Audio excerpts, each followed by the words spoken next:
in the midday, to be outside fishing and swimming. And I would try to watch PBS Kids shows, total brainwashing, pro-vaccine, pro-world government, anti-family, pro-tattle on your parents. I'd flip over to History Channel. The humans are killing everything. Everything's bad. Then I went to a local store. They had a children's book about alligators for $4. I bought it. It was all about how humans are evil and killing all the alligators. I mean, it's just, we are bathed in brainwashing. It's just everywhere. It's just, you can't go in a store to buy worms and see a couple of kids' books on fishing. And there was a book, Something Alligator, the Big Lizard was the name of it. I actually own the stinking thing. I meant to bring it in here and show it to you. That's what I mean. There's no way. How can the public not wake up to this? Well, it's like being a fish who is swimming in all of this propaganda. There is so much of it that there's no way to even be able to recognize it when it's 1 inch away from your face. But if you pull back and look at it, you can see what it is clearly.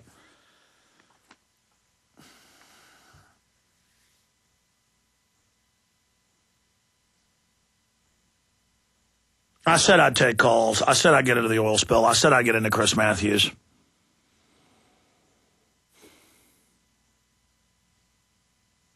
It's just fathomless. More and more I realize that I just can't come to grips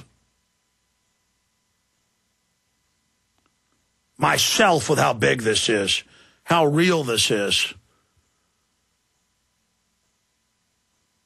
The globalists know that if they present us something as if it's reality, 9 times out of 10 people will accept it. And so they've been introducing a more and more ridiculous version of reality, a more and more obviously false version. But because we bought into all the other previous versions of this matrix that's being built around us, that now we're literally being inserted into the virtual reality through our iPhones and computers and electronics and all those false memes and information they're giving us, that we're seeing humanity really being suffocated by this propaganda.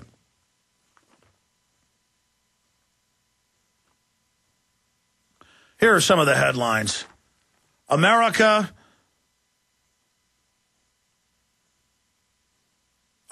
arrested searching for Osama bin Laden. Here's another one, London Guardian. Food prices to rise by up to 40% over next decade, UN report warns.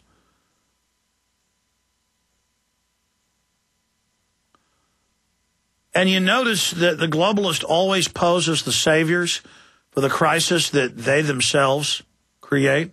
Have you ever noticed that?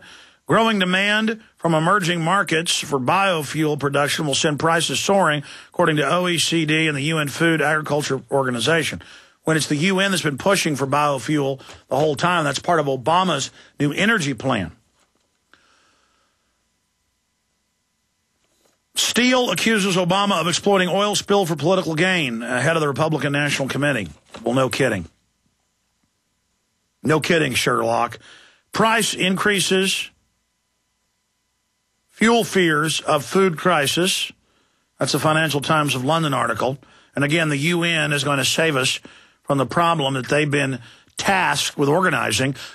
In State Department Memorandum 200 alone, it's a giant program for the UN to create artificial food shortages and wars to reduce population.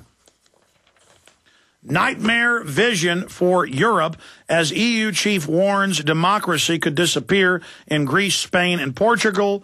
EU began emergency bullion pound bailout of Spain.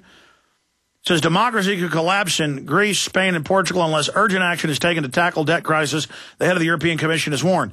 And then what are they talking about? Democracy means giving all your money to the bankers, because when you actually read, it says that they're worried about popular uprisings by the people against the banks. So democracy means keeping the people out of their government and making sure the banks can turn you all into slaves. You've got to learn how to decipher what they're saying, but the article goes on to say the public is going to overthrow us. Well, the British Ministry of Defense and the Pentagon in 2007 both published detailed reports saying the banks are going to have sold all these derivatives. It's a debt black hole designed to create a global government. And when we implode it, the public's going to start rioting as they go bankrupt, and it's going to be our job to suppress them to bring in the New World Order. I mean, I have NPR today calling it Obama's New World Order. In fact, here it is. Here's the headline. Battle plan for a New World Order. Their entire carbon tax plan was dead. Now Obama says he's going to implement it through the EPA regardless of what the Senate does, but praised the House legislation and said he's going to implement it because inaction is not acceptable. You know, there he is blocking the Dutch, blocking the Norwegians with their big skimmers that could have handled a lot of it, not allowing a mass burn day one when the oil was contained and would have burned off at the surface there in one spot before it spread, wouldn't let the counties and cities and states block the oil into the estuaries. It's BP, the top globalist, biggest funder of carbon tax propaganda. And BP says they're going to put $20 billion in a escrow account based on derivatives when BP is in the top 5 of hedge funds. That's nothing for them over a decade, $20 billion. Off the money the banks that own BP are going to get off of the carbon tax. BP has invested more than $20 billion. And Watson's written articles about that in the past. They don't care if their name gets destroyed. In fact, I said this last week, and now it's been announced. They're going to create new names and new subsidiaries. DynCorp gets caught running giant child kidnapping rings. They just change their name. They don't care. U.S. president pushes green energy. Yes, windmills, things that cost 2 jobs for every job they make, things that are payoffs to his crony buddies. Boehner says Obama exploiting crisis to push job-killing energy tax. You guys call Watson. There's a typo in that. It says, thank you. It says Obama exploiting crisis to push job-killing energy tax. And I know that's from Boehner's own site. I'm sure Boehner has the mistake, but let's just fix it for him. U.S. Senate Republican leader Mitch McConnell, Oval Office speech should be an opportunity to unite the country, not call for new national energy tax. Here's another one. Obama to demand BP pay for oil spill damage. They had a 20-minute meeting. It was all on teleprompters, not a real meeting. They just had that. Here's another article from the Washington Examiner. BP was founding member of Cap and Trade Lobby. And I know we've already covered this ad nauseum, but it's interesting to see another article about it that boils down the actual facts. I mean, they are the greeny, meany, mighty weenies. I mean, they are the ones. They are the king daddies, BP, British Eugenics Petroleum. Look at this. Wow. Jets punch holes in clouds and create rain. LiveScience.com. Aircraft can accidentally punch holes in clouds, leaving a trail of snow or rain in their wake, a new study finds. Oh, it turns out all those trails you're seeing, just chemtrails now suddenly form lower. Yeah, we happen to have the Pentagon document where they talk about how they put the chemicals in the jet fuel that are then dispersed by the jet engines. Oh, yeah, this chemtrail film I've got coming out in October or November, I'm not sure yet. It's all documented. It's all a public secret. This film isn't about conspiracy theories, folks. But, now there is some trails. Oh, it's a hot day and you see a trail at 2,000 feet. That's quite normal. Turboprop and jet aircraft that climb or descend under certain atmospheric conditions can invariably trigger what's known as cloud seeding. The technology is usually associated with schemes to control the weather. Oh. However, cloud seeding can happen by accident as planes soaring through the mid-level clouds can leave behind odd-shaped holes or channels in the clouds and cause narrow bands of snow or rain to develop and fall to the ground.